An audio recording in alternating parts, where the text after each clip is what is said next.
Of course, the local companies affected will raise us as their representatives. The logistics, the backward effect to the value chain is huge. Truck drivers, trucks that were on their way to Kenya, orders that had been made in Kenya now cancelled. Of course, local producers have supplied. This means that production lines of some of the licensed companies here in Uganda are affected. So the impact is really huge. And of course, the media contacted us to find out which steps we are taking. And on our part, what we've done is engage the affected companies and to approach the government of the Republic of Uganda through the Ministry of Foreign Affairs. Because, you know, there are mechanisms between our countries. There is, for example, the Joint Permanent Commission. We have high commissions in each other's countries. But on a positive note, the business community of Uganda is thankful to His Excellency President Ruto for allowing our milk to be exported to Kenya ever since his administration took charge. Because these bans have been going on since 2019. Just how big is our milk market? Our dairy market, for example. Like, for example, you talked about powdered milk. Are we producing enough that feeds our market, that we have excess for export to Kenya? Do we have enough here? Actually, Uganda exports to other countries as well. We export to Bangladesh, for example. Kenya is not our only market. And according to the Dairy Development Authority, Uganda now produces 2.8 billion liters of milk. Yes. This per week, per day, per year? Per year. Actually, per year. in 2020, it was 2.8 billion liters. And if I can take you through some of the statistics here. It's quite huge. It's quite huge. So the milk and milk products are second to coffee in terms of exports. You have removed fish? Second to coffee. I thought we had, I was promoting fish as second. At one time we were occupying the position. You know, I'm a fish farmer. So I was promoting fish farming, and we used to say we are second to coffee. If milk has taken over, then that's okay. Let us now look at you as a business person. Have you bothered to find out whether there is any grain in what Kenya is saying? That perhaps we have enough locally. They have enough. They said that now we have enough locally. For that reason, to protect our market and to avoid prices going low. Hold on. You see, the issue actually is that the cost of production in Uganda is lower. Yes. Because there is milk, the raw material for the products. And you know, there are several products from milk. You have the powdered milk, you have UHT, ice cream, cheese, and Uganda exports to regional markets as well as Kenya and the rest of the world. Actually, Oman, we have, you see here, we have been exporting to the United Arab Emirates and several other countries. So, but as you must have seen from the communication by the Kenyan Regulatory Authority, the issue was to protect their farmers. But now... Which is their primary obligation. Which is their primary... Which you are doing. The reason you are here this morning is protect the Ugandan businessman. No, now you see our...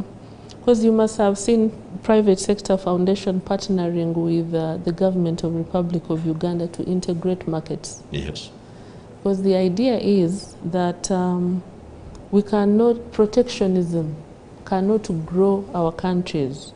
We must ensure we integrate the East African community, penetrate other markets, and which is why in 2010, the East African community ratified the Common Market Protocol. Yes. So that, you know, there is freedom of movement of goods between our countries, including services.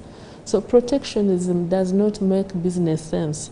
And for example, in 2021 alone, when the permits to the Ugandan companies were lowered to almost 8%, Kenya lost about $8 million in VAT. Actually, by 2021, they had lost $8 million in VAT. There is many Kenyans lost jobs in parking, you know. So, but the issues that affect the farmers in Kenya affect farmers in Uganda. So the idea is, how do we work together to resolve these issues? And the bigger picture is that we must continue to add value to our products. All of our countries increase the shelf life of these products, milk as well as others, and ensure we export them to within, exhaust our regional market, but move elsewhere. That is the future. You cannot, as a business person, advance protectionism because it doesn't make sense. You see, just Kenya banning Ugandan products for since 2019, is they are also affected. Not the hard word, maybe suspending.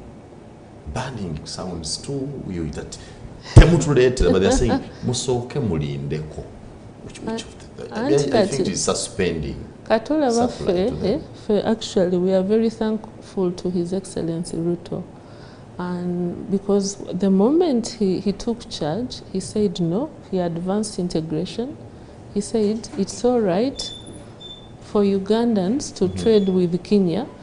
And we think this is the direction that will be maintained.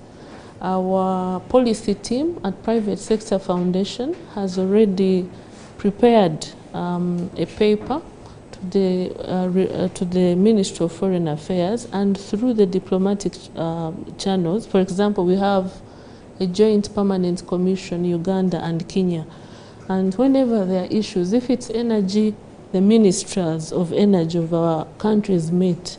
Now that it is this issue, the people concerned within government will also meet. But on our part, as private sector, we're also engaging our counterparts in Kenya. KEPSA. Are you satisfied that people are doing a good job at PSFU? Are you felt by the traders? By the people you're supposed to serve? So far, we think we have raised the issues of the private sector quite well. You recall during COVID-19, when the lockdown affected the entire business sector of Uganda, we made a raft of proposals to government, and they were all approved. Including a COVID relief, recovery, something that never was. A deferral of taxes, because it didn't make sense to tax a business sector whose businesses are closed. We proposed restructuring of loans. We also supported the recapitalization of UDB, although we are saying that the terms should be relaxed a bit so that more small and medium enterprises benefit. Do you see those proposals trickling down to the common business person in Uganda for their benefit? Because you unlike others, you have this good background of journalism. So I expect you to do a little more investigation and find out. Are those proposals helping the common person? You see, it is incremental progress. And our approach at private sector is not, it is engagement. It is continuous engagement. And this continuous engagement, coupled with other steps, our own steps, for example, because now we must understand how PSFU is structured. We have about 15 sectors. Logistics, represented by a board director elected from among the associations of those involved in logistics. You have oil and gas. You have, we have, say, professional services sector, architects, Uganda Law Society, Institute of Procurement, Institute of Banking and Financial Services, over 12 sectors. We have now creatives represented, yes. The one this of is Ragadi. Create.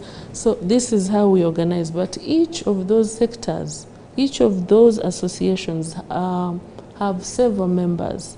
So what we have done, because now we are lucky that we are now have another opportunity of the continental free trade area.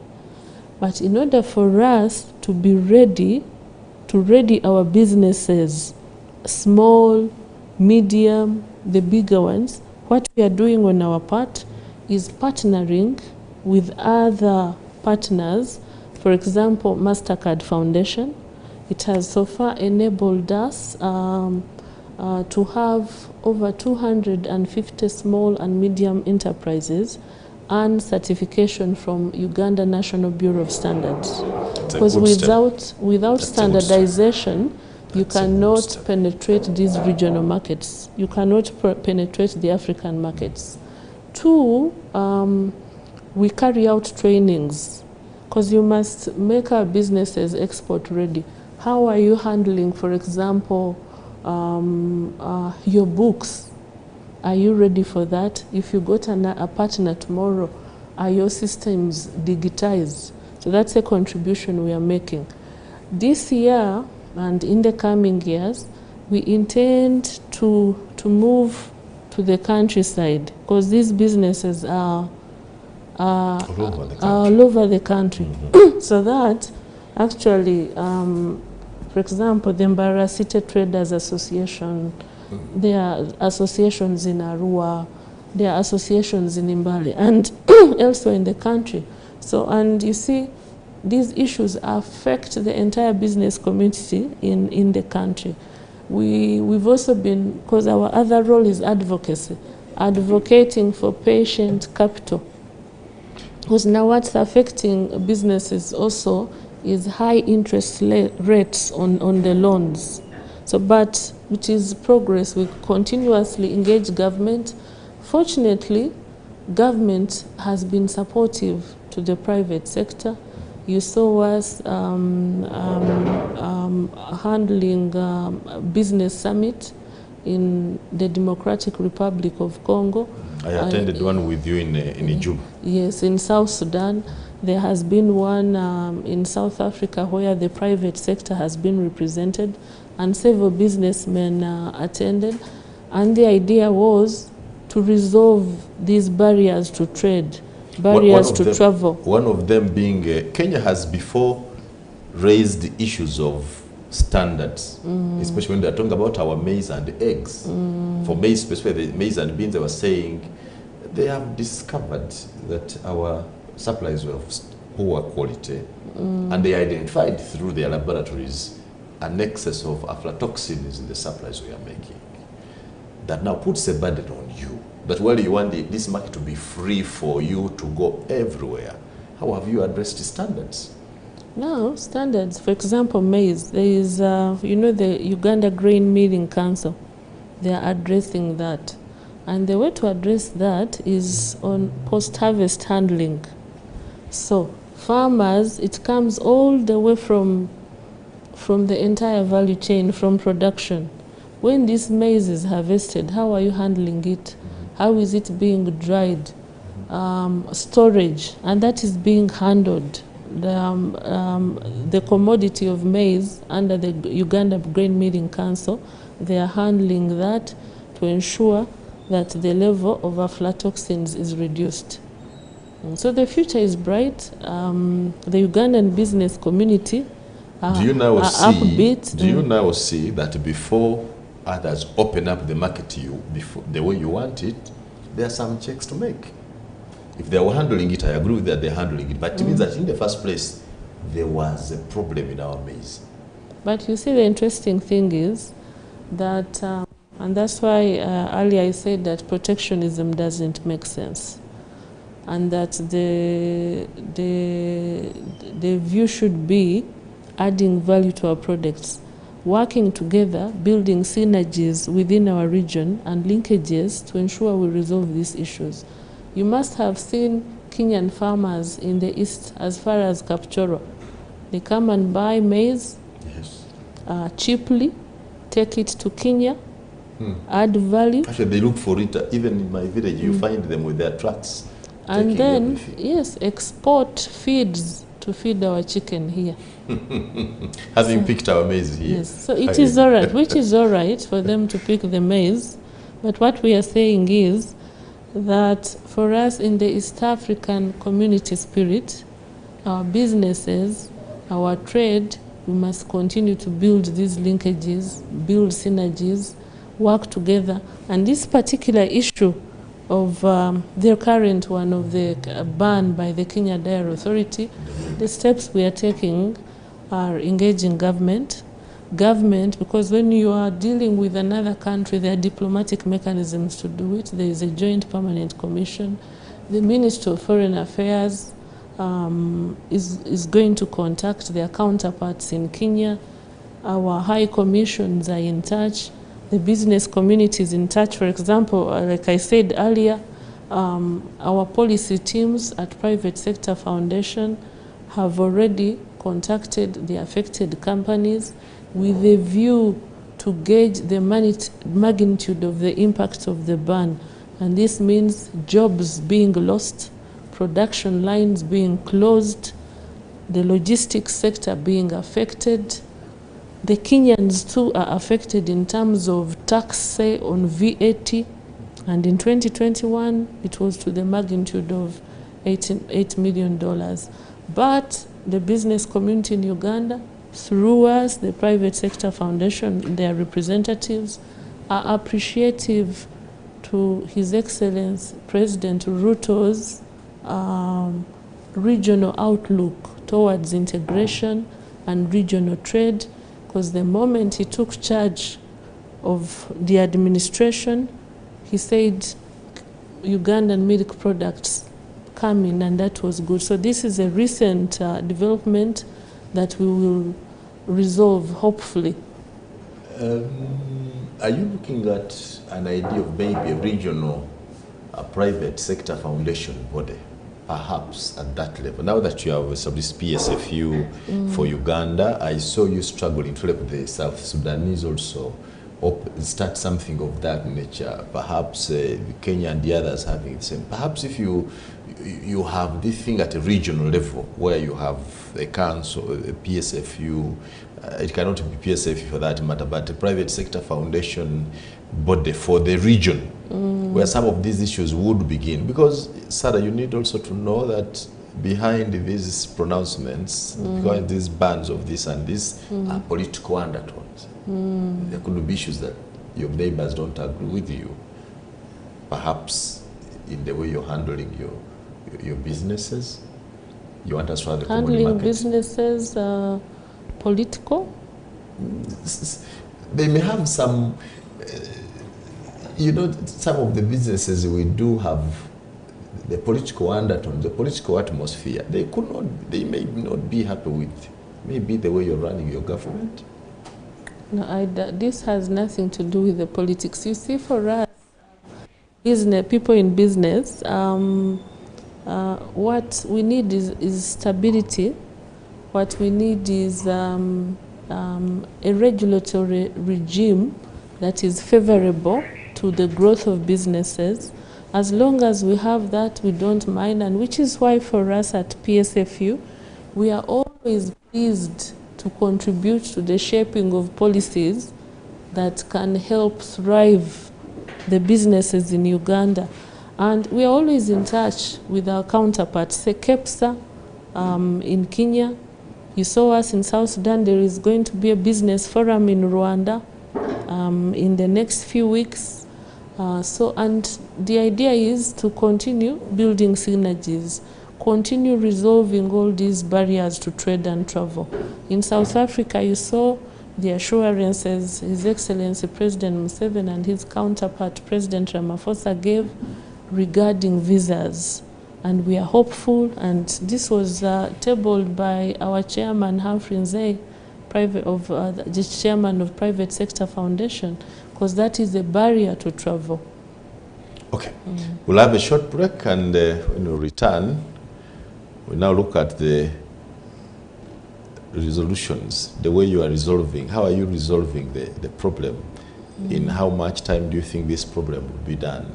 And how do you weigh in when Kenya says we don't want to flood our market with too much milk or too much powdered milk because we have enough, and you insist, no, let us send. What if it gets there and there is no market for it? What if it gets there and there is nobody ready to buy it? But this and more in our second half of the show.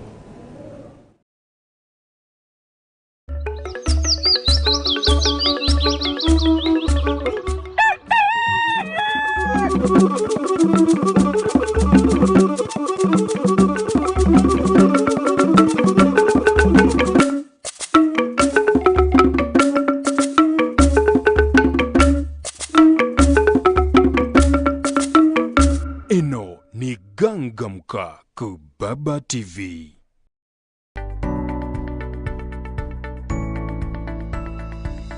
Eno ni Baba TV, obusoga bulaire. Get yourself a Zuku TV decoder and satellite dish today at a low price of only 105,000 Ugandan shillings, and a Zuku decoder at only 60,000 Ugandan shillings, and enjoy your favorite movies, series, kids entertainment, music, local and international news, and lots more. Enjoy amazing packages like Zuku Smart Plus, Zuku Classic, Zuku Premium, and Zuku Asia. Get connected today. Zuku, life got better. Buyugira nyaffe Uganda ku Radio Africa. Tolemwa kumwenya. Oluwaka mwenyu akajjudde abanywanyi. Embeera y'obudde yatukolako mukwano n'obutonde obutubeezaawo. Ne butusobozesa buli omu okubeerawo mu ngeri ye. Kuba ffenna tuli banjawulo ne mu ngeri gye tukwasaganyamu emirimu gyaffe. Naye ekitugatta ne tufuuka omuntu omu bwe bwomye buva mu kyokunywa ekyaleeruya jingatte drink n'aleeruya tamarin drink eddekende erikumala ennyonta ate nga wejjanjaba omubiri gwo. Ekyokunywa kino kye kitegeera emibiri gyaffe kuba kya butonde 100 ku 100.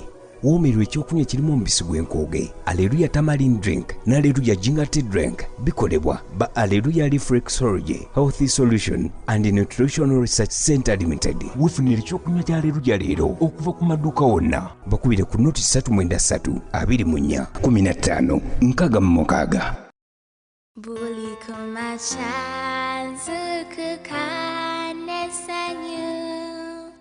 Cross farm never kanga mumbaja Lunakulupia bila tabi pia Cross farm achuses abola muwa Mama neva kumoza Mononji Mwangazi Wakole wano bukugu Obuchasinze Tukwaniriza mu family yaffe y'emifaliso gya Rose Form. Muno mwe muli buli kika ky'omufaliso kyonna kye wali owulidde. Rose Form, ensi y'ebirooto ebirungi. It is in our passion. It is in our achievements. It is in our architecture and our heritage. It is in the way we nurture and innovate. Imagine if everything we learned led to the one job you have always wanted. The journey isn't always easy, but with the right support, we can succeed and be anything we put our minds to. We come from diverse backgrounds, united by a single purpose, improving our lives through Implication and achieving more than you dreamt possible. Lubega Institute of Nursing and Health Professionals. Interviews for the July 2023 intake will start on 30th March. For more information, please call 0772 460 130. Lubega Institute of Health Professionals. Enter to learn, go forth to serve. Ladies and gentlemen, this is your captain speaking. We're descending into Entebbe Airport. For those proceeding to Kampala City, the biggest event in East Africa is in town. That's right, the East African Business Expo 2023 is happening from the 23rd to the 26th of March at Kololo Grounds. Join us to network, connect, and grow. Contact us for exhibition or sponsorship opportunities. The 14th East African Procurement Forum and Business Expo 2023 is hosted by PPBA. Now sit back and relax. It's time to explore great business opportunities.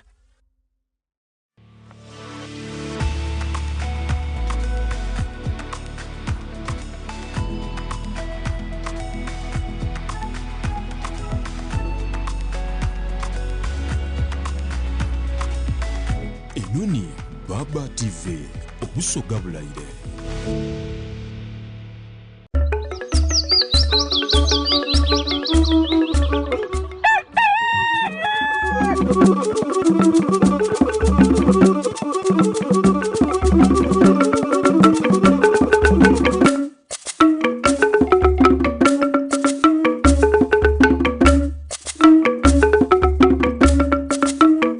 Eno ni gangamka ku Baba TV.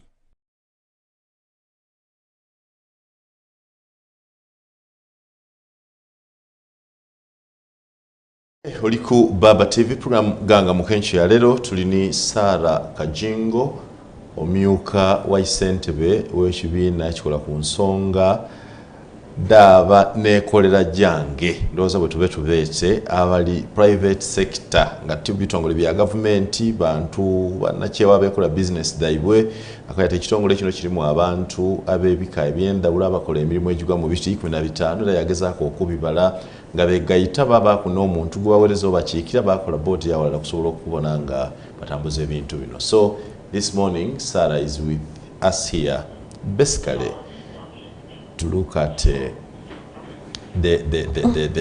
ban on Kenyan milk. They are uncomfortable. No, we have a lot, like she has said, a lot is at stake. The production chain is affected. And so she's really concerned. You know, Sarah, why I was saying this issue could have political things you need to investigate. Honorable Rebecca Miano, the Minister of East African Affairs of Kenya, just yesterday said she's not aware of this ban. Who communicated the ban? Where did you pick it? The ban was communicated by the Kenyan Dairy Authority in a statement issued. To them? Was it to Ugandan suppliers or to their? It was issued and accessible by members of the public. The statement is here. You can see it is to all importers of dairy products. Okay, so they are warning them not to import. Stoppage of milk products, and go up there and we look at the statement. Go up there and we read the statement very quickly. It's in anticipation of long rains, the government has stopped the importation of milk powder to cushion the industry from surplus production and low product prices. Consequently, the board has temporarily suspended the issuance of import permits. Temporarily suspended. Temporarily suspended, not banned. You know, the temporarily banned. Temporarily banned. I like that. But so, if they talk about milk powders, does this mean that other dairy products can still go on? Yes, they have singled out powders. Yes, they have singled out the milk powder. But you see, the issue is that there is a value chain all the way from production. You have a farmer that has supplied to a processing facility. The processing facility, and we have 135 licensed companies by the Uganda Dairy Development Authority. The processing facility will have already processed milk into powder, packed it, the logistics sector, the trucks, so the impact is huge. But It does not only hurt Uganda. If you look at the statistics we have and which we have presented to the government of the Republic of Uganda, the parking, whenever all these years when we experience a ban from our colleagues across, the parking industry in Kenya has so far lost $7 million from 2019. Yes, in Kenya. So these decisions... So we get our parking materials from them? Not entirely, but they are the part of their loss from 2019, $7 million, the parking industry. It's big. Yeah. The logistics companies of Kenya, $4 million. And then you have, over time, whenever we have these temporary suspensions, 700 to 800 jobs lost in Kenya. So it's not only Uganda that is high, which is why for us... So Kenya is equally affected? Yes, it is. It is affected. From 2020 to 2021, the Kenyan Revenue Authority lost $8 million in VAT on powdered products. Kati olowooza lwaki bandibadde nga bo nga bamanyi nti bafiirwa bwe batyo lwaki ate baba nga batakinga risk naga nti tuwumuzeemu kuba kati kino kikosa bo bino biyogeddeku bya Kenya nga Kenya bwetyo bwekosebwa olowooza lwaki baba anti kati kyova ffe tugamba omanyi bino ebintu ebimu tulina okugenda nga twogera nga tutabaganya abantu tutabaganya ebirowoozo kyova olaba nti tubeera n'obukiiko kati ng'ako akakiiko kenkugambe Joint Permanent Commission between Kenya ne Uganda. Era Uganda erina Joint Permanent Commission ne South Africa n'ensi endala mu Africa nti buli lwe tubeera n'ebizibu bino private sector eya Uganda, private sector eye Kenya oba ey'ensi endala yonna gye tuba tusobola okuba nti tufunye ebizibu bino wabeerawo meeting aba government ne ba meetinga ekizibu ekiba nti kyamata abakwatibwako ene Uganda oba Ministry of Trade walabe Right Honorable wa East African Community Affairs wano waffe Ministry of Foreign Affairs kati ba meetinga ne bannaabwe ab'ensi endala ne private sector banna ebibiina ngaffe ebyabannakyewa neekolera gyange ne mu meetinga mwenna mweyo Joint Permanent Commission okulaba nti bannange bino ebintu bikosa ffe abawansi bikosa ffe abatetenkanya omuntu n'ozuukuka n'ogamba ntaddewo ka factory kange kaako oba nti nyina loole yange Pearl Diaries bw'eba ekoze amata n'egateeka mu mukebe basobola okumpa akalimo ne bampangisa n'etwala ebintu n'ebituuse Kenya. One of my mentors, trainers, Kin Karisa, tells me that never solve a problem twice. The Kenyan ban on your products, on Ugandan products, is not the first time. It's been on and on. Sometimes the ping pong continues. Today it is maize, like you have said. Today it's maize, tomorrow eggs, tomorrow milk, now something else. Why? Who is not doing his job? Is it the Ugandan side? Is it the Kenyan side? Because never supplying that it is bunkenke that maybe any time, you know, that uncertainty also is bad for business, and maybe any time they will ban us. Who is not doing their job? Now, I think for over the last 2 years, one, we know that there are trade protocols in our region. We have the Common Market Protocol that came into force in 2010. But often the practice is different from what is on paper, that you know there shall be free movement of goods, there shall be free movement of people. Sometimes that's not the practice. Free to settle, free to reside, free to start business. Now, and you see businessmen are really affected. But you must have noted that over the last 2-3 years, that commercial diplomacy is increasingly informing trade policies in our countries, which is why you're seeing even the Ugandan leader, His Excellency President Museveni, is in Algeria, Algeria could be another big market. Is that you ask them to help him for milk, deal with milk as one of the things. So you have businessmen meeting within these business forums, and the heads of state, it is on top of their agenda to ensure that they grow businesses. So for us, we are hopeful as a business sector that as we progressively handle these issues we keep facing, the future is very bright. There will come a time... You said the future is bright? Yes. Where does this leave the East African community? There was a time you'd find diplomats with glasses of wine in meetings in Africa. This has been the past. Today, it is commercial diplomacy. You saw the Ugandan team in Turkey. Our ambassadors now are driving commercial diplomacy. Uganda is now saying we are going to have trade attaches. Same with tourism. You saw the team that was in South Africa. It had businessmen within the tourism sector. It has government agencies, counterparts in South Africa, and addressed by the heads of state of the two countries. So for us, we are happy with this, that trade, business, resolving of these barriers to trade and travel are taking center stage of government policies of Africa. How do you think this will end, Sarah? Which one in particular?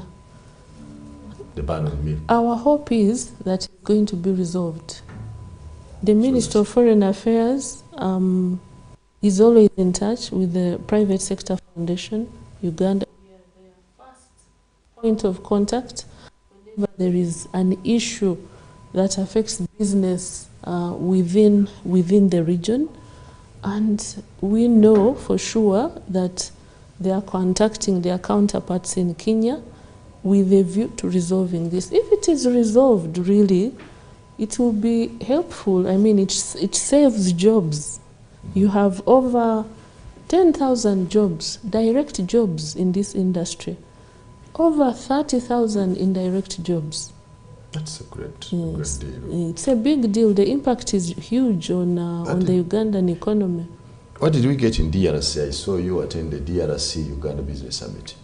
Just briefly, what did we get? Now, DRC, first, you know that now Uganda Airlines flies to DRC 4 times a week.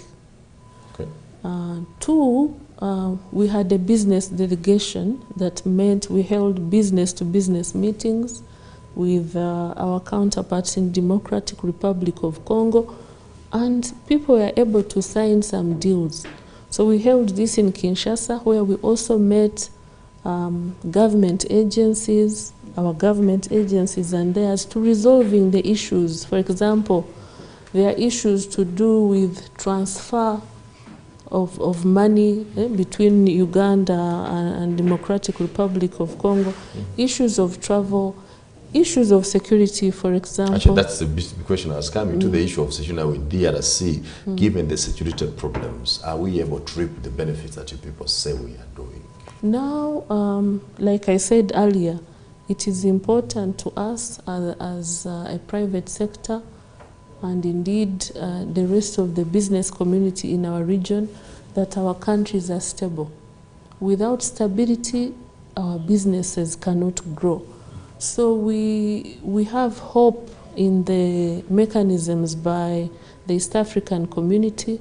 The East African Regional Force is in Democratic Republic of Congo. We hope that the militia that are causing insecurity put an end to it, and if they are listening to me today, we really, on behalf of the business community of our region, please allow the peoples of our region to move freely, to trade between each other, because Uganda feeds the Eastern Congo. But if a truck is burnt by Codeco, there's a rebel group called Codeco, so a truck is moving through Mahagi to Bunya and it is burnt, that means the businessman is losing his truck, the food is lost. If it is maize flour, that is lost. Sometimes the lives. Lives are lost, and especially lives. So really, the Congolese too need to live in a dignified way. And which is why, for example, for us, we're always saying that each one of us must be invested in uninterrupted stability of our country. Because there are things we take for granted back home here. We take security for granted, we take stability for granted. But the moment you cross to Eastern Congo, then you have a feel. You experience what our brothers and sisters across are going through. So it is our wish that these militia cease the fire, that they submit to the guidelines of the East African community, to those of the East African Regional Force, so that if peace is restored, security is restored, then trade and business thrives. Sarah, honestly speaking, isn't this common market talk a myth? Given our differences, you can look at how we are. It's, the common market, especially if somebody has questions about our standards, maybe you need to have maybe a regional body on standards, that's a uniform way of ensuring standards, so that when products are coming from Kenya, Uganda is sure these are good quality. When goods are crossing from Uganda to Kenya, the Kenyans are sure of what is coming. I see there's some back and forth. We will move 2 steps and then move another step backward. In my mind, I think the common market talk is empty. Now, one, we are more united than divided. First, we speak similar dialects within the region. If you moved to Eastern Democratic Republic of Congo, you will understand the languages they speak. So, first, we are linked culturally, we are linked by language, and this aids trade. And we've been trading with each other for hundreds of years. 2, there are mechanisms within the East African community. Just as a family or any other community, we cannot fail to have small issues. But as long as there are mechanisms to resolve these issues, there shouldn't be a problem. The small hitches are not evidence to what you call a myth, because the benefits of integration are far wider. You have heard our leaders speaking about strategic regional security, about regional trade, and this is the future of our countries. So whenever there are small hitches, there are mechanisms. Our authorities in our countries meet and resolve these issues. Ugandan traders have already complained about a decision by the government of Uganda, I think Ministry of Trade, to ban export of the export-led scrap. How does that come to you? To ban? To ban the export-led scrap that Ugandan government says they've banned trade in export-led scrap, like all the batteries and the others. Battery scrap, the Ugandan government says, no, don't export that to other countries. Is it something that PSFU is looking at, or they have not come to you? I'll have to check. If traders organized a demonstration in respect of Kenya's ban on powdered milk, would PSFU be part of that? Our view is that let's not be belligerent.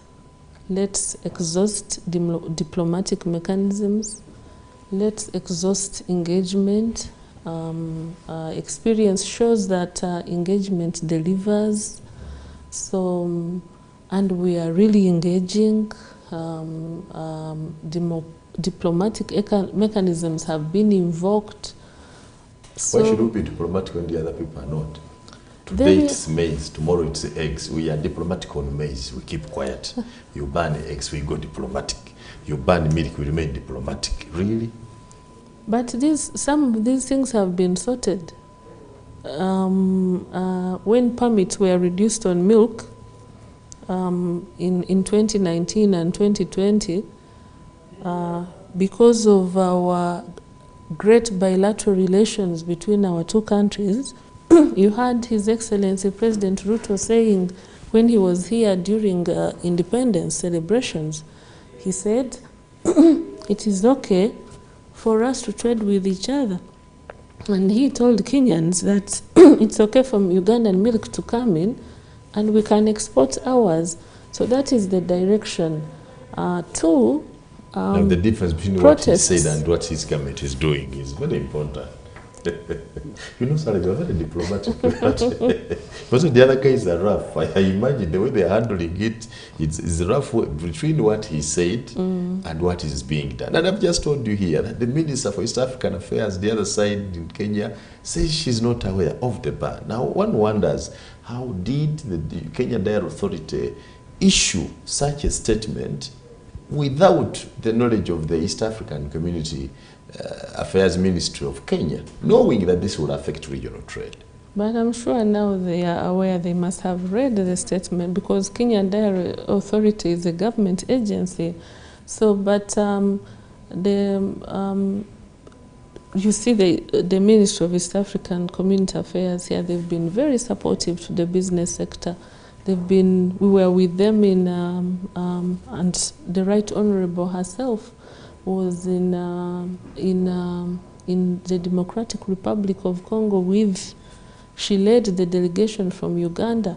So, but regarding the idea that there should be protests holding of placards, I think that when diplomacy fails, there is a way to protest in other ways.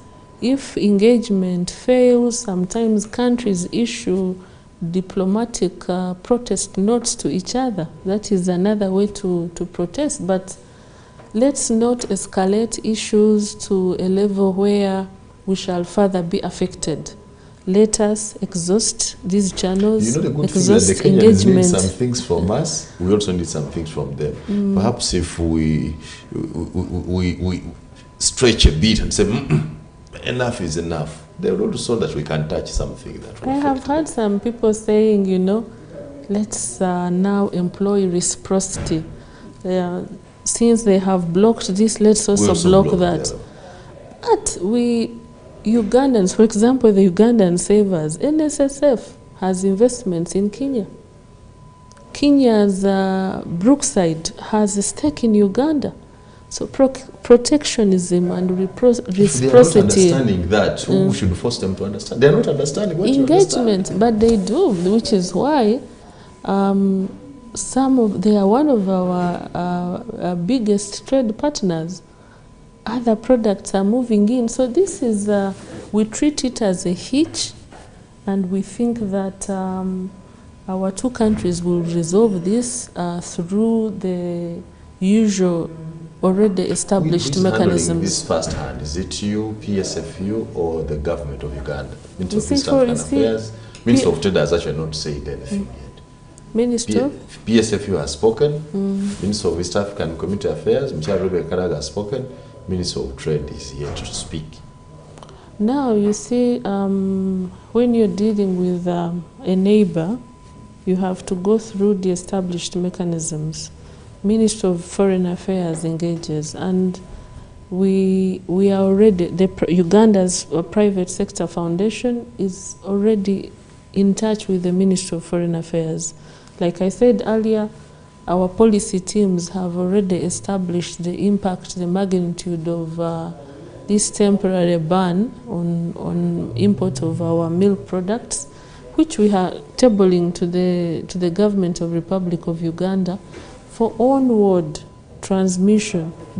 Everything I have shared here, including the fact that this affects Kenya as well. So, and we will keep you posted. Okay. As we conclude this morning, two things I think about, and this is from me. I think you need to look at a regional standards agency. that we have, instead of having a UNBS mark on our products and then the other people have another mark from Kenya, maybe for uniformity as you grow, you have something uniform that we are just sure that this comes from East Africa. That if Uganda is exporting to say France or Algeria or Austria, where the president is, there's just one mark from East Africa, as opposed to a specific mark on Uganda. You know, the things I enjoy from you people, sometimes I say these are political statements. You say, buy Uganda, build Uganda. And then you know that we have Kenyan friends here, we have Tanzanians in our country, and you are telling them, buy Uganda, build Uganda. And then the same time, that's what Ministry of Trade is promoting. And then PSFU is looking for regional markets. Is that not a contradiction? No, it isn't. One, buy Uganda, build Uganda is an expression of intent, of the ideal, of the principle that we must add value to our products. Instead of, say, importing cheese from the Netherlands, if we add value to our products here in Uganda, then Ugandans can buy it. But we are also saying, and you see, like you are mentioning standards, our regions' ministers of trade meet whenever they are just ahead of the summit of the heads of state of the East African community. And ministries of trade, the issue of standardization is always discussed. So there is the acceptable regional standards. But as we continue to grow, you never know. We may, in future, maybe 10 years to come, or 5 or even 20, apart from UNBS in Uganda, the equivalent in Kenya, maybe in future we could build linkages and ensure that we have one agency. We rationalize. Thank you, that's Sarah. The ideal. Thank you, Sarah, for this wonderful. Why are we not having many stories with Tanzania? Many what? Many stories with Tanzania. I don't hear too much trouble with Tanzania. So is Kenya. What is the special thing with Tanzania? You're dealing with all of them.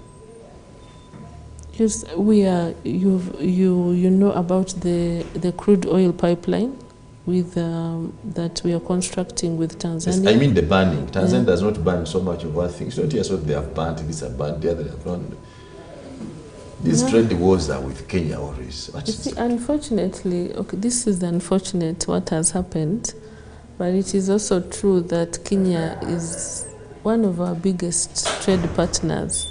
So this ban, the temporary ban on milk powdered products, should not be misconstrued as a big issue that is going to affect bilateral relations. One last statement for the trade community in Uganda?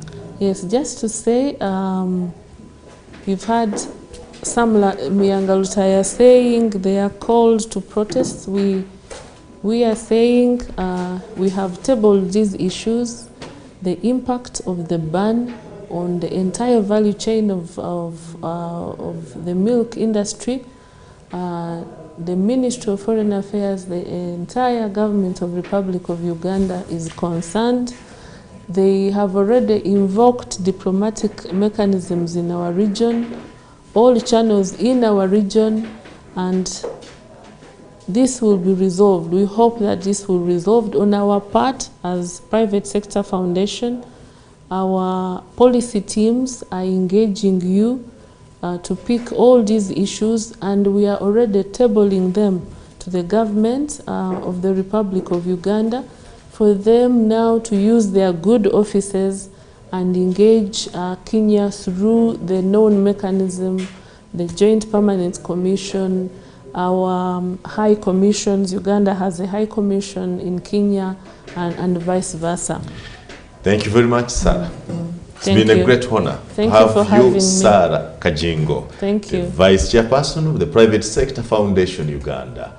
The questions appear too hard, but too real. It's not as easy as it appears. I have loved your diplomacy. I wish you were in government. You'll have discussing everything like that. But in future, you will know that some of these things need some force. But anyway, I don't speak for PSFU. That's my view. Sarah says traders remain calm. PSFU and Minister of Trade, Minister of Foreign Affairs, and Minister of East African Affairs are sorting out the matter sooner than you expect. Coming up next, the hot cup at 9 is my brother Adam Al-Mahdi Kungu with Asman Basalirwa, Honorable, and Pastor Solomon Mali. Asman Basalirwa is the lead mover of the anti-homosexuality bill that is now a controversial thing for discussion here. He will be coming here to trade again in what I think is unrealistic talk. Let's wait.